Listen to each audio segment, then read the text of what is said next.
Catch up on all the live shows right here on africatechradio.com. Hi, you're welcome to Africa Tech Radio. My name is Lillian, and of course, you're listening to Tech Untapped on this beautiful dial. Now, I'm just going to go straight into it, okay? It is Tech Untapped. Tech Untapped, where we give you tips and tricks on how to use your mobile devices perfectly. And we'll also give you some tips and tricks on how to use other devices, not just your mobile devices, but tech devices. All right. So, with all the tech talk, with all the talk about keeping our personal information safe, many parents are curious about the digital traits their kids leave behind. And that is a very valid concern. There was a post I saw recently about how social media is a place where people can see everything about you. What you post can make or mar you. What you put online can be the end, so to speak. And what do I mean by that? There are parents who put out pictures of their children every time, pictures from when they are at the beach, to when they are having their meals, to when they are refusing to go to bed, when they go to bed. A lot of this information are out there. So a company used AI to do something, right? They took this child's picture, about 6 years old, and then used that picture to age this person, right? They aged the lady to her like 20s. And while they did that, they also made her talk. So this lady was in her 20s and she was talking to her parents. She was like, "Dear Daddy, it's me, Claire. You might not recognize me right now, but I look older. Well, all this information you're putting about me out there, it is not good, right? It is marring me rather than making me. And I don't even like it that you're putting my pictures of, my bikini pictures out there. As a kid, there are lots of pervs out there." And I was watching this video. I felt a mixture of feelings, like wonderment. I was in awe to see that this can be done. I was also scared to see what can be done with our information. Now, apart from the fact that can be done, children own devices now. A report called Parenting Children in the Age of Screens by Pew Research has some interesting findings. Now, they said that over a third of parents with kids under 12 say their little ones started using smartphones before the age of 5. Yes, that is very disturbing. 1 out of every 5 parents with a child 12 or younger admits that their child has their own smartphone. When was the first time you had a smartphone? I remember the first smartphone I had. In fact, I remember the first phone that I had when I was growing up in secondary school. The phones that trended then were a lot of Nokia phones, Nokia burner phones. We had the Infinix that had the white and black. That phone was very strong. And then Infinix released another one that was like older. They say the senior brother of that white and black one. Then those who call rich kids, they had phones that were shaped, those adverts then. Oh my gosh, those adverts back then when they say call or send an SMS to, then they will put a phone. They're always putting the latest phone there. So people used to buy phones based on adverts. It is crazy. Even my brother did. But my very first phone was a nameless Chinko phone. That Chinko phone was more Chinko than every other Chinko phone I've ever seen. It was so Chinko that when I say Chinko, if you don't understand what I mean, China phone. It was so Chinko that the back was made of metal. And when that back fell on the ground, you hear bang, bang, bang, bang, bang, bang, bang, and you be wondering what is happening here, right? What is that? And the back could not stay put, so I had to use a rubber band. Oh gosh, humble beginnings, man, humble beginnings. I love that phone so much, though. I could listen to music on it. I could take so low quality pictures on it, but I had that phone, right? I had a phone at that time. My brother gave it to me. I was in secondary school, and the more I grew, the more my phones began to be better, right? I had a flip phone at a point. I had a slide phone. I've had different kinds of phones, right? I had when we were using to go, I was using my flip phone on it. It was fun. I bought a Nokia C3 then because I was working. I also bought a BlackBerry Boat 2 or so, but I sold it immediately because I didn't like a BlackBerry. So what I'm just trying to say is that the fact that we didn't have phones earlier was because phones were not available to us earlier. But now, with any amount of money, you can buy any kind of phone. Like, it depends on your pocket, really. But you can literally purchase a phone. So, 1 out of every 5 parents with a child 12 years or younger admits that their child has or, has access to their own smartphone. Kids are getting exposed to internet-connected devices at increasingly younger ages. Families have smart houses. And yes, it is a good thing, but it's also a reason to be very wary. Here's the thing. Children aren't legally allowed to give consent in many countries for sharing their data with apps, websites, and other online services until they turn 13. So what happens to all the data they create and share before that age? You see social media now.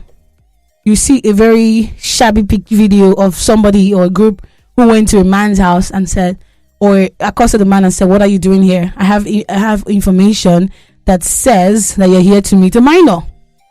How did he even start discussing with the minor in the first place? Via social media. So you see what I'm talking about.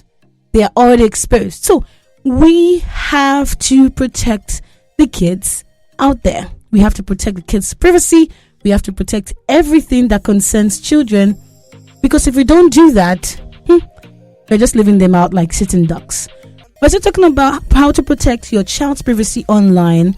And I want to just start by telling you that you should be very careful with what you put out there. Okay? No matter whose privacy we are trying to protect. If it's yours, if it's your kid. When I was telling you about passwords, I talked about how to protect your privacy. And I talked about passwords, right? I also told you that not be everything person supposed to know. Not be everything is supposed to put online. Do you understand?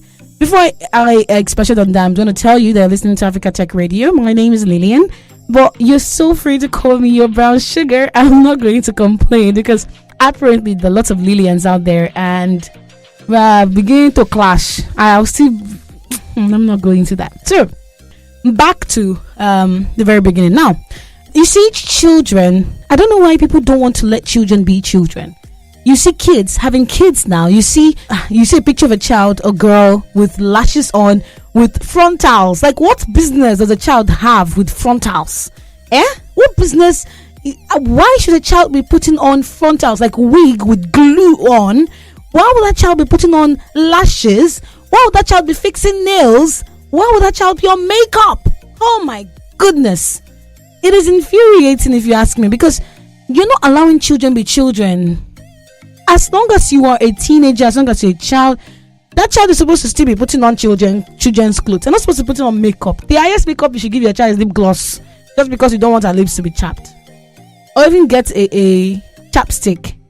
That is the very beginning, no. Then you start seeing parents. The other one we saw that got a lot of backlashes from Ghana or so. One of African countries, she did a photo shoot of her child. I think she was naked in that photo shoot, and she did it with her son, and I think she kissed the son on the lip or something. Hey, the backlash that came from left, right, and center. She now did that one word Jalami and said, "I beg, no vessel over familiarity, and I caused this thing." That was an eyesore. It was something that shouldn't be in the first place, but it was. Do you understand what I'm saying? So let us allow kids be kids.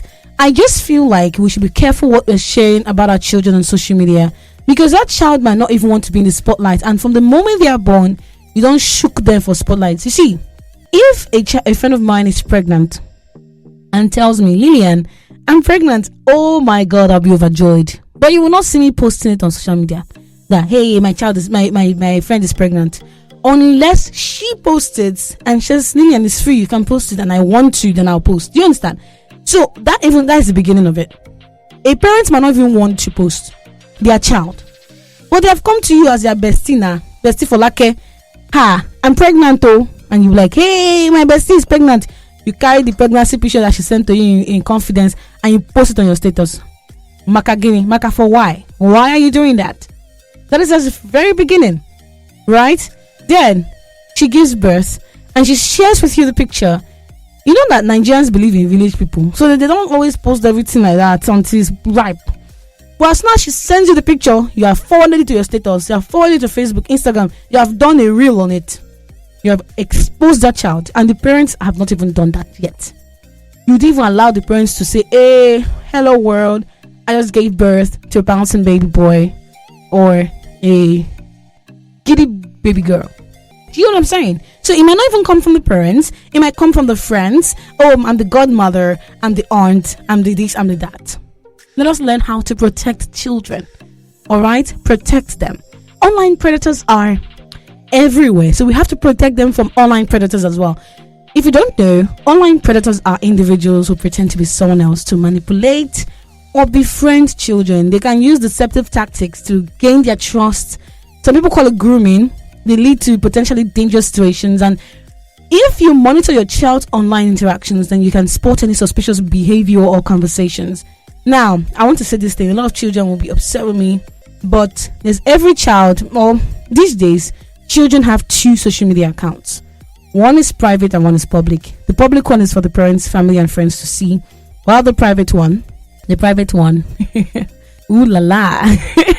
So, whenever I see a teenager's social media account on private, my alarm just boom, boom, boom, boom goes off in my head. Because why? I understand that that is a way to, guard yourself online. But then some of them do it for sinister reasons because they want to post hell and whatnot on that page. So as a mother, they said, since the bird has learned to fly without perching, the hunter has learned to shoot without aiming. Do you understand? So they said that wuru the cash wuru, now winch the cash winch. Now winch the new winch. So you have to be the winch so you can know the winch. Do you understand what I'm saying? You have to start learning how to play the games your children play to catch them. You might just be monitoring them. You might not be using your account.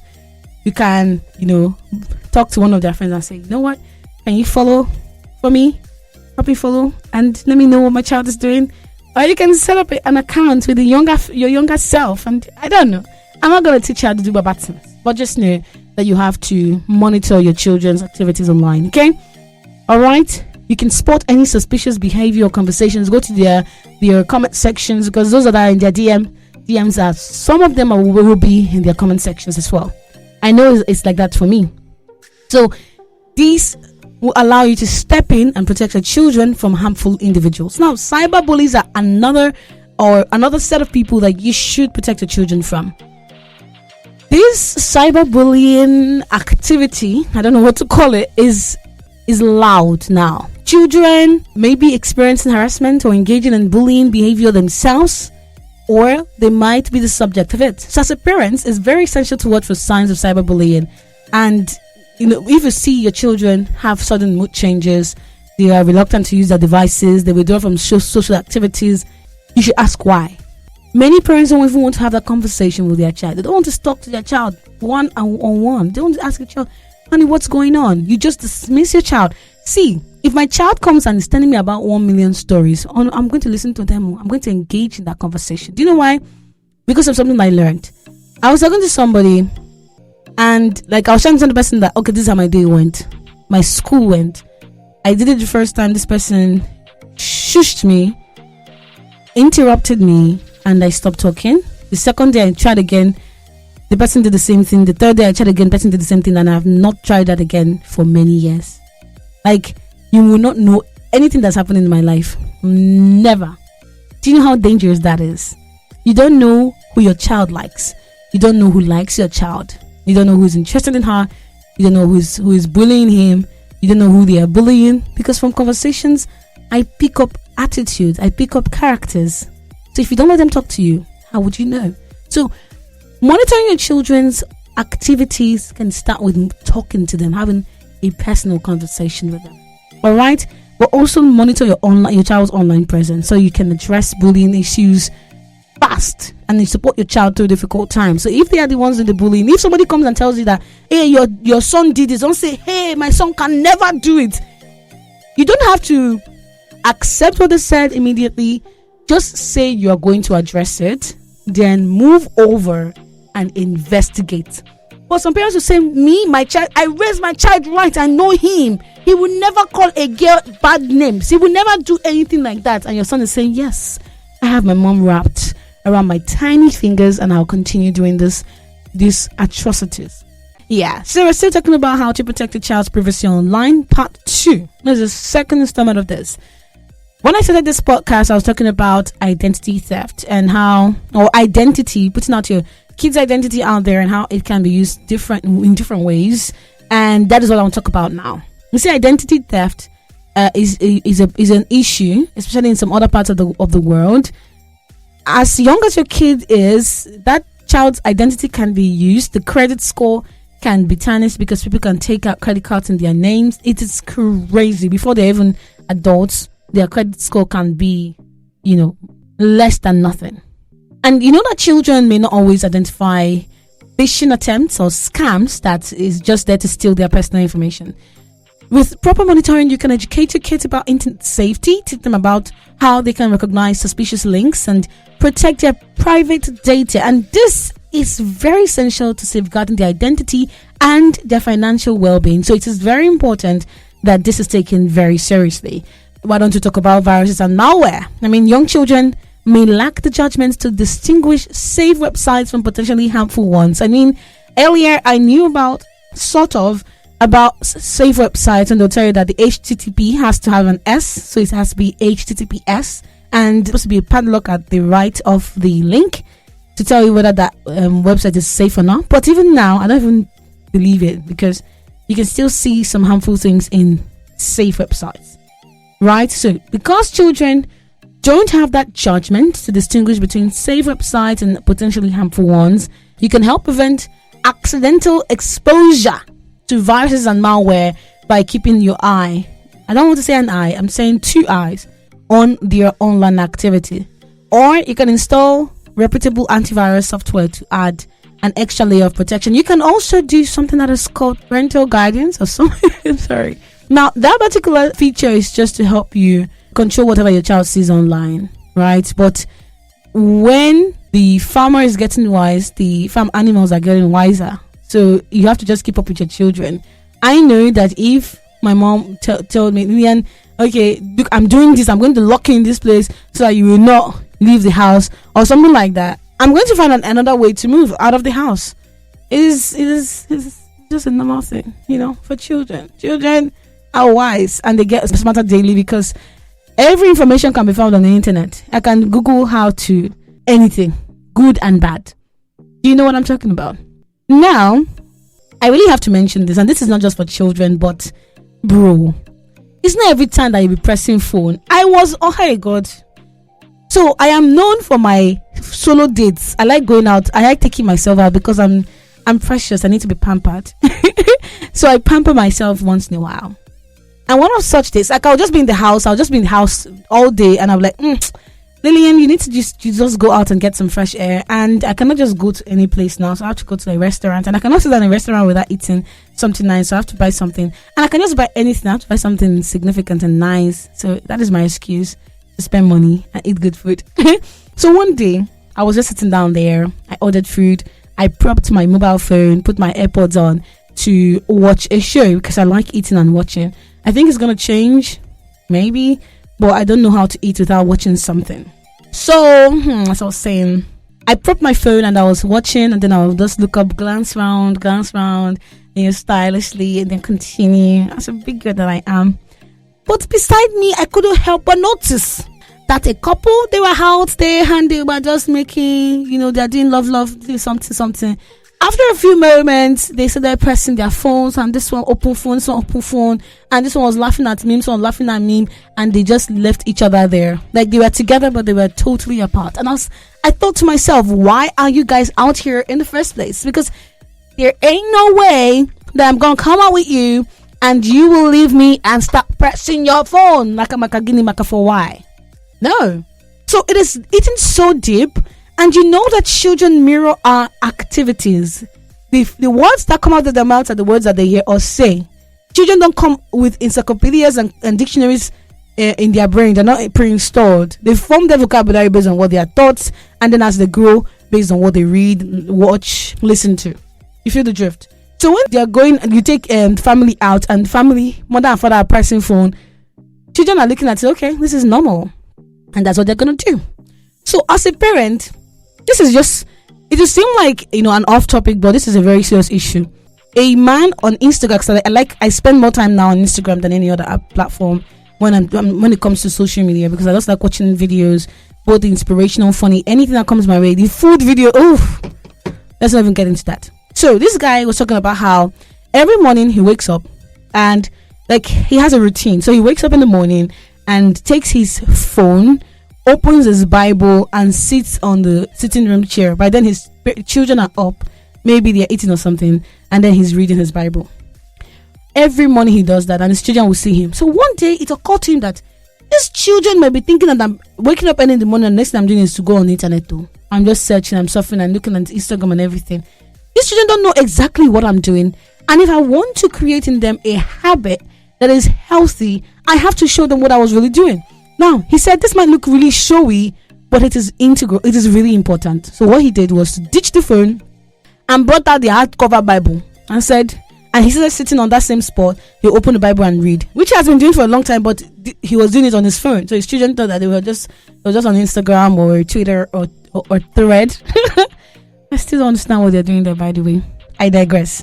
He then mentioned that later, like a few days passed, and the next thing his son did, which brought him like warmth to his heart, was the son picked up a Bible and sat down near him, opened it quietly, and started reading his own. Do you see how habits are formed? You're busy complaining that your children are always on their screen. Your children are always on their screen. Auntie, uncle, are you always on your screen too? This is a simple question that I always want to ask you. So you have to quote, if you want them to do something, if you want them to be reading books, you have to read books. If you want them to play games, you have to play games. If you want to, you have to show them that it can be done. My dad used to my dad reads a lot of newspapers. So whenever he buys the newspaper, he reads, I'll collect it from him. Even if I'm reading the entertainment section, I collect the newspaper from him and I read it too. Every single time. My father used to think I used to read the news. I don't think I read the news, maybe passively.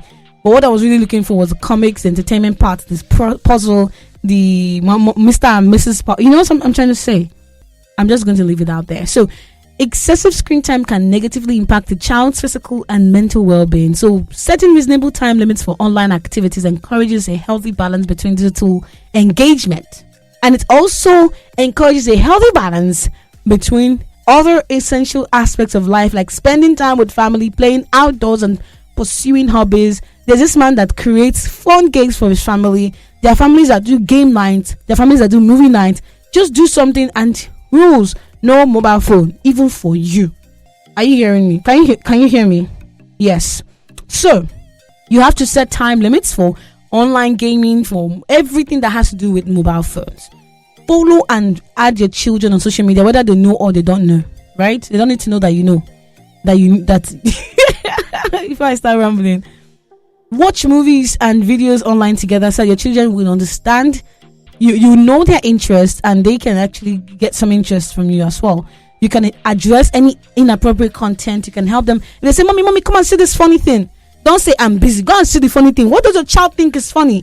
Do your child think that Chucky holding a knife is funny? Then you might be breeding a sociopath. Who knows? Or a psychopath. I'm sorry. The truth has to be told. And finally, I want you to introduce your children to age-appropriate and informative content. Share educational videos, articles, interactive websites that align with their interests. This will encourage them to explore the internet positively and learn a lot of new things. Okay? Please, I beg of you. And when your child comes home one day and asks, Mommy, what is this word? Answer the person and probe. Where did you hear it from? Do not shun your child. Take time, because now God put for this world to form them. Do it. Take it seriously. So if you take time to benchmark your kids' online activities, if you be actively involved in their digital lifestyle, you will protect their privacy and safety online, and you'll be closer to them, really. So internet monitoring is not about invading privacy. It is being a caring and responsible parent. I beg. So that your child will not go and visit one unknown person that you met on Facebook, and that's the end. You'll not be hearing missing. Please, let us create a safer digital environment for our children and help them be responsible internet users. My name is Lillian, and I'm going to be leaving you here today.